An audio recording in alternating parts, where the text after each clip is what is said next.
धन्य है वे जो नम्र है, या जो नम्र और दीन है, क्योंकि वे पृथ्वी के वारिस होंगे। मत्ती रची सुसमाचार 5 अध्याय का 5वां पद। मेरा मानना है कि यह उन लोगों को संदर्भित करेगा जो अपने अधिकारों के लिए नहीं लड़ते हैं, जिन्होंने उसे सूली पर चढ़ाया। मत्ती रची सुसमाचार 11 अध्याय का 29वां पद में हमसे कहा, जो बुरे व्यवहार किए जाने पर विरोध नहीं करते हैं। यीशु ने नम्रता तब दिखाई जब उसके अधिकार छीन लिए गए। उसने अपने लोगों को शाप के बदले शाप नहीं दिया और उसने पलटकर जवाब नहीं दिया। उसने उन लोगों पर परमेश्वर के दंड के लिए प्रार्थना नहीं की जिन्होंने उसे सूली पर चढ़ाया। मत्ती रची सुसमाचार 11 अध्याय का 29 पद में हमसे वो कहते हैं, मुझसे सीखो क्योंकि मैं नम्र और मन में दीन हूं। मैं नम्र और मन में दीन हूं। इस शब्द का अंग्रेजी में पूर्ण अनुवाद करना आसान नहीं है मेरे प्रियो, और इसीलिए लोग इसके कई अलग अलग अनुवाद करते हैं।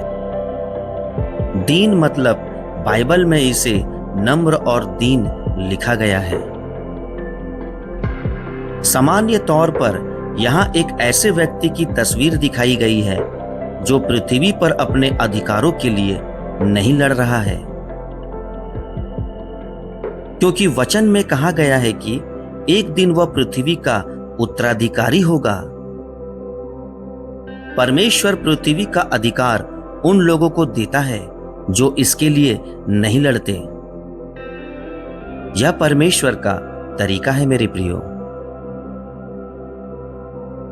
परमेश्वर अपनी महान आशीषें उन्हें नहीं देता है जो अपने अधिकारों के लिए लड़ते हैं, बल्कि उन लोगों को देता है जो अपने अधिकारों को त्याग देते हैं।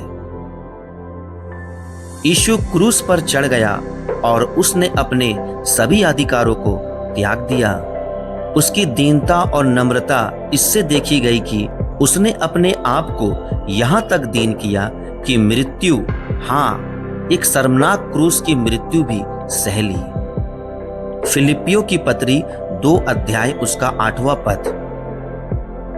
उसे अपमानित व शर्मिंदा किया गया क्योंकि वह इस स्तर तक दीन बनने के लिए तैयार था। यही कारण है कि फिलिपियों की पत्री 2 अध्याय 9 में कहा गया है, परमेश्वर ने उसे महान बनाया और उसे एक ऐसा नाम दिया जो हर नाम के ऊपर है। मेरे प्रियो, आज मसीह को पिता के दाहिने ओर इसलिए नहीं बैठाया गया क्योंकि वह अनंत काल से वहां था।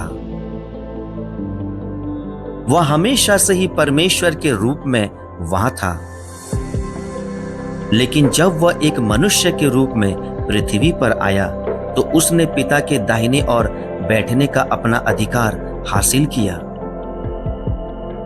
यह समझना बहुत महत्वपूर्ण है।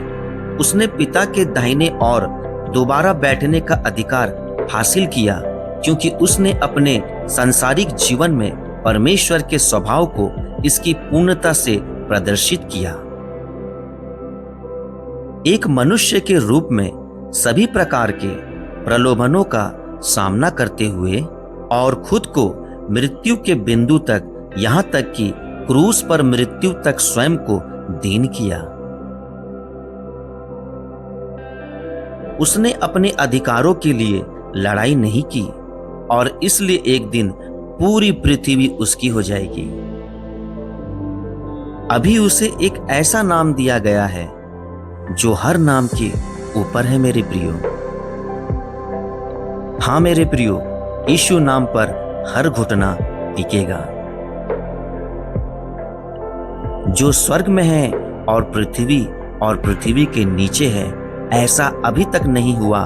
बहुत से लोग यीशु के नाम पर तिरस्कार करते हैं और आज उसके नाम पर नहीं झुकते हैं। दुष्ट आत्माएं नहीं झुकती है और पृथ्वी पर बहुत से लोग नहीं झुकते हैं। लेकिन एक दिन वह निश्चित रूप से आएगा जब हर घुटना यीशु के नाम पर टिकेगा और हर जुबान अंगीकार करेगी कि यीशु मसीह ही प्रभु है और पूरी पृथ्वी उसे सौंप दी जाएगी। ऐसा इसलिए होने पाएगा मेरे प्रियो, क्योंकि वह नम्र था, और इसलिए जो लोग नम्रता के मार्ग पर उसका अनुसरण करते हैं उनसे यीशु ने कहा, मुझसे सीखो। मत्ती रची सुसमाचार 11 अध्याय का 29वां पद। उसने हमें उससे सीखने के लिए केवल यही दीनता और नम्रता के लिए कहा है।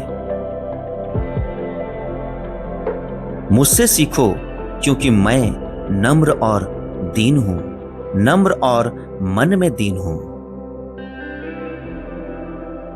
यह कुछ ऐसा है जो हमें यीशु से ही सीखना है। वह हमें किसी किताब से सीखने के लिए नहीं कहता है। वह कहता है, मेरी ओर देखो और देखो कि कैसे मैंने अपने अधिकारों के लिए लड़ाई नहीं की, कैसे मैंने अपने अधिकारों को त्याग दिया और मैं मन में नम्र और दीन बना रहा। और इसी तरह से तुम भी अपनी आत्मा में शांति पाओगे। मेरा मानना है कि केवल एक ही कारण है कि इतने सारे मसीह लोग अशांत, तनावग्रस्त और कुछ तो नर्वस बैकग्राउंड से हैं, क्योंकि वे नम्र नहीं हैं। वे भीतरी तौर पर किसी चीज के लिए लड़ रहे हैं। वे अपने अधिकारों की तलाश कर रहे हैं, इसलिए वे अशांत हैं। नम्रता उन अच्छे गुणों में से एक है जिसे सबसे आसानी से नकली बनाया जा सकता है। सच्ची नम्रता वही है मेरे प्रियो जो दूसरे लोग हम में देखते हैं, या वह है जो परमेश्वर हम में देखता है, और यह भीतरी है। इसका उदाहरण यीशु के जीवन में मिलता है। फिलिपियों की पत्री 2 अध्याय का 5-8 हमें बताता है,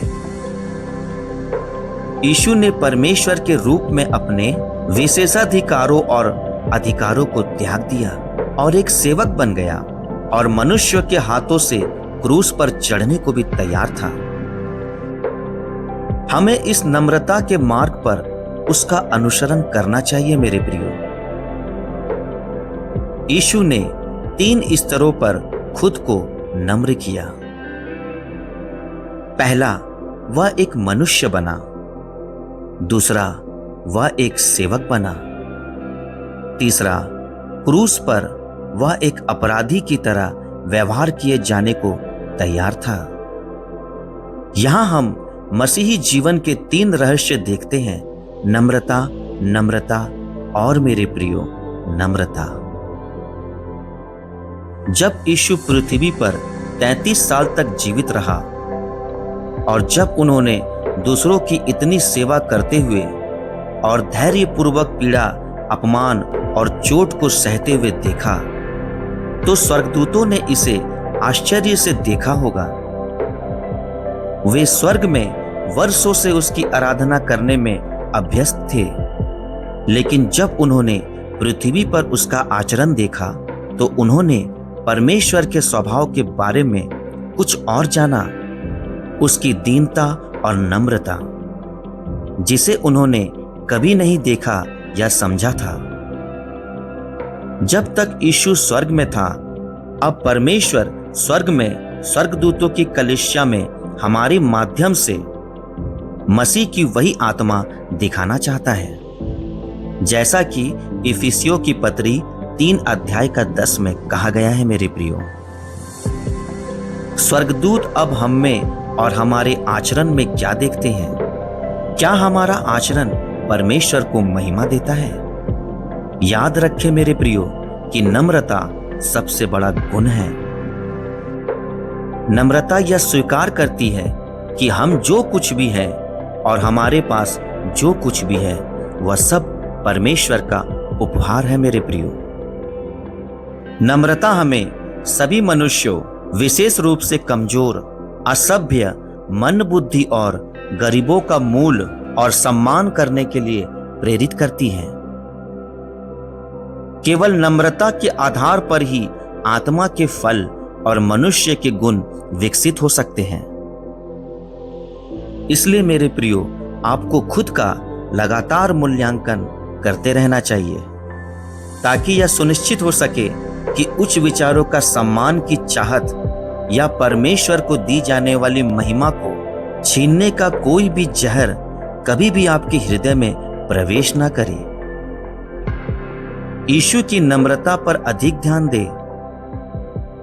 यह आपके लिए मेरा सबसे महत्वपूर्ण उपदेश है मेरे प्रियो। परमेश्वर आप सभी को आशीष दे मेरे प्रियो।